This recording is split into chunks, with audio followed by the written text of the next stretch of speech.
Yeah, it's what I'm taking a picture of right now.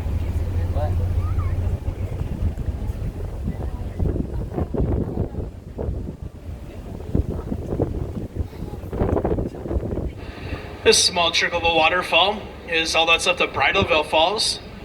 It's actually rare to see it running at all. It usually runs in the very early springtime after the snow melts or after a heavy rain. The reason for that is because the beavers put the dam on top of the river and it tends to dry it up in the summertime.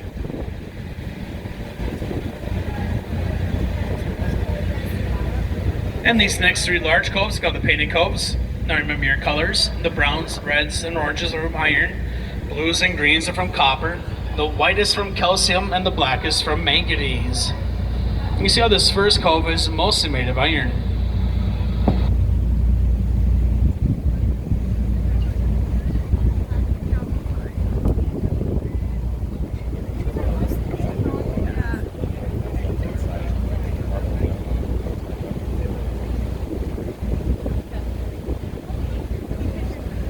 See the kayakers over there, honey?